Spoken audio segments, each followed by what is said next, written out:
In November 1940, a Royal Air Force pilot named John Cunningham shot down a German bomber in total darkness, with no moonlight and no visible target to guide him. Within weeks, newspapers were calling him Cat's Eyes and crediting his extraordinary night vision to one thing: the enormous quantities of carrots he supposedly ate. The real reason had nothing to do with vegetables. Cunningham's plane was carrying a secret piece of hardware called airborne radar, and the British government needed a cover story badly enough to build an entire advertising campaign around a root vegetable. It worked well enough that the myth is still repeated at dinner tables today, more than 80 years later. But by the time Britain's Ministry of Food picked the carrot as its alibi, this vegetable had already spent the better part of 1,000 years quietly rewriting diets, medicine, and even the meaning of a color. To understand how a root vegetable ended up running cover for one of the most closely guarded technologies of the Second World War,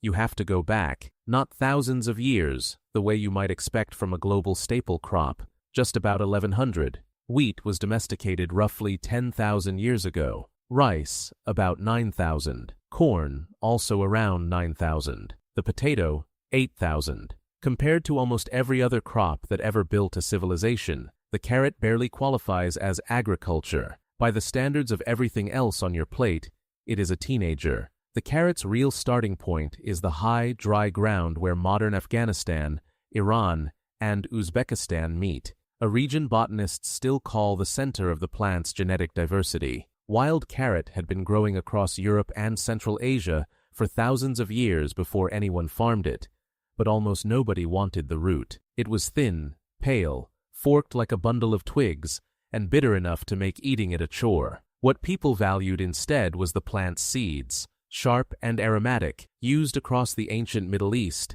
and the Greco-Roman world as medicine. Physicians prescribed it for digestive complaints, and it carried a reputation, according to accounts from antiquity, as an aphrodisiac popular enough that the Roman Emperor Caligula reportedly served it to his senators as a private joke, just to see who took the rumor seriously. Sometime around the 10th century, in that same stretch of Central Asia, farmers began doing to the carrot what farmers everywhere eventually do to a wild plant. They started keeping the least bitter roots, the least forked, the fattest, and replanting them season after season. After a few centuries of this, something genuinely new existed: a cultivated root with actual flesh to it, colored deep purple, or, through a natural mutation, a vivid yellow. In the 1920s, a team of Russian agronomists surveying Afghanistan found wild and cultivated carrots growing side by side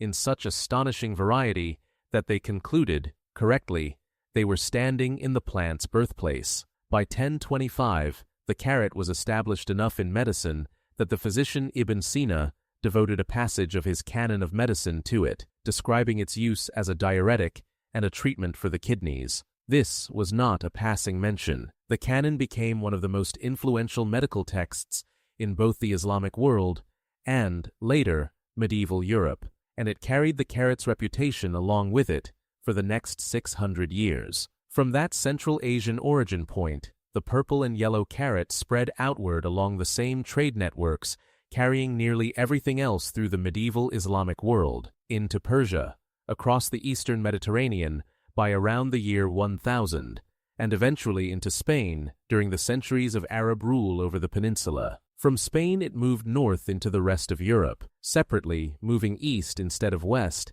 the carrot reached China by around the 1300s, carried along the same overland routes that had once carried silk. For roughly 600 years after its domestication, if you had asked anyone on the planet what color a carrot was, the honest answer was purple, sometimes yellow, never orange. That changed in the Netherlands sometime in the 1600s. Dutch growers, working with carrot varieties that had reached them through European trade, began noticing occasional orange-rooted plants appearing among their purple and yellow stock, a pigment mutation that had likely shown up sporadically for centuries without anyone bothering to keep it. This time, someone kept it. The orange roots tasted sweeter, cooked down less stringy, and looked cleaner on a plate than the purple varieties, which tended to bleed their color into whatever they were cooked with. Dutch horticulturists began selectively breeding the orange mutants, refining them over successive generations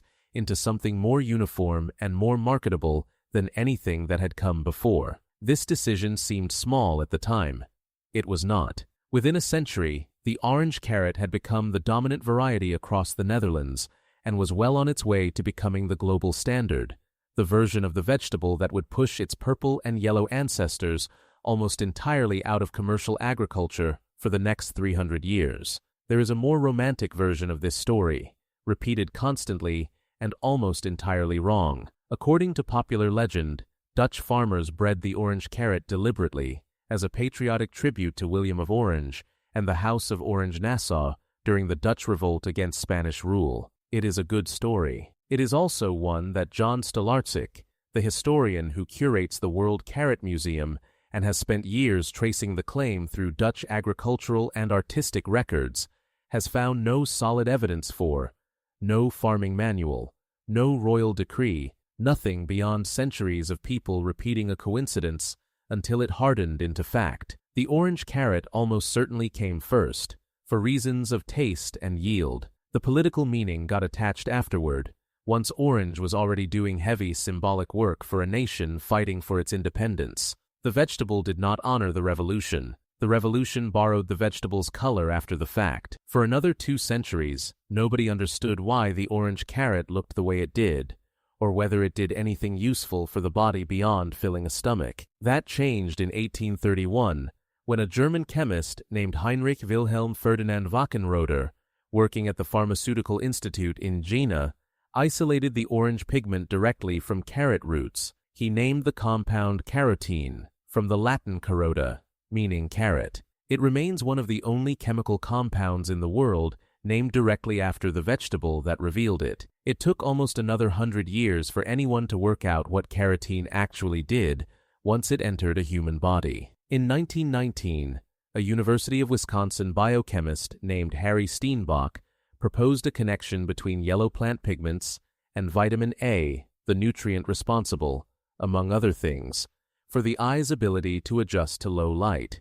By 1930, the Swiss chemist Paul Carrer had worked out carotene's full molecular structure, a discovery significant enough to help earn him a Nobel Prize. The science was now settled. Carotene converts into vitamin A, and a genuine deficiency in vitamin A really can impair someone's vision in dim light. There was just one problem for anyone hoping this made the carrot some kind of miracle food. The effect only shows up if you're deficient in the first place. For someone already getting enough vitamin A from an ordinary diet, eating more carrots does not sharpen night vision even slightly. It would take another decade for a government to decide that this small, mostly irrelevant scientific footnote was exactly the raw material it needed. By 1939, the Royal Air Force had quietly equipped its night fighters with airborne interception radar, technology capable of detecting German bombers in total darkness before they ever came into view. On the night of November 19, 1940, John Cunningham used it to shoot down a German bomber, one of the first kills in RAF history credited to airborne radar. He would go on to record 20 kills in total, 19 of them at night, and the press needed an explanation for what looked, to anyone without security clearance, like superhuman vision. Britain's Ministry of Information gave them one. Newspapers ran stories crediting Cunningham's success to an enormous carrot-heavy diet, leaning on the same folk belief about carrots and eyesight that had circulated for generations, thanks in no small part to Wachenroder's carotene and everything scientists had built on top of it since. Whether German intelligence ever actually believed the story is still debated by historians, but the campaign was never really built for Berlin. It was built for London. The Ministry of Food, already running an urgent wartime push to get citizens growing their own vegetables, seized on the same message and built an entire cartoon mascot around it, Dr. Carrot, top hat and medicine bag, urging British families to eat their way to healthier eyes during nightly blackouts. The campaign worked almost too well. By 1942, Britain had accumulated a surplus of roughly 100,000 tons of carrots it did not quite know what to do with. More than 80 years later, people still repeat the myth at dinner tables, most of them with no idea they are quoting a wartime intelligence cover story. The carrot's next reinvention had nothing to do with war and everything to do with waste. In 1986, a California farmer named Mike Urosek was running one of the largest carrot operations in the state's Central Valley, and he had a problem eating directly into his bottom line. Up to 70% of his harvest, as much as 400 tons on a bad day, was thrown out simply because the carrots were too bent, forked, or oddly shaped to sell whole in a grocery store. The carrots themselves were perfectly good. They just did not look right under supermarket lighting. Urosek's solution was almost embarrassingly simple. He fed the misshapen carrots through a second-hand industrial green bean cutter to chop them into short, uniform 2-inch segments, then ran them through a repurposed potato peeler to round off the rough edges. What came out the other end was small, smooth, and immediately recognizable as something new: the baby carrot. Supermarkets loved it. Consumers loved it even more. Before Urosek's invention, the average American ate roughly 6 pounds of carrots a year. Within a decade of baby carrots hitting shelves, that number had climbed past 10. A farmer trying to stop throwing away food had accidentally created the best-selling item in the entire category. Today, global carrot production runs somewhere around 41 to 44 million tons a year, though that number comes with an asterisk. International agricultural statistics typically lump carrots together with turnips into a single category, which inflates the figure slightly, but not by much, since carrots make up the overwhelming majority of it. China dominates the field completely, producing close to 18 million tons annually, roughly 43 to 45% of the entire world's supply, grown across staggered harvest regions that let the country export carrots essentially year-round.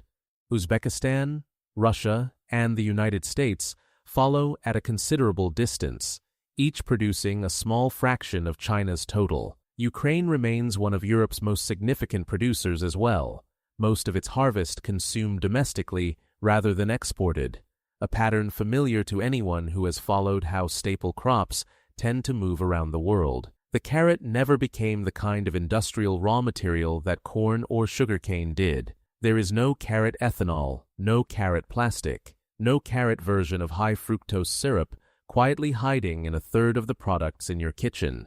Wackenroder's carotene shows up today as a natural food coloring, listed on ingredient labels as E160A, responsible for a good portion of the deliberately yellow tint in butter, margarine, and cheese. It shows up in cosmetics and self-tanning products.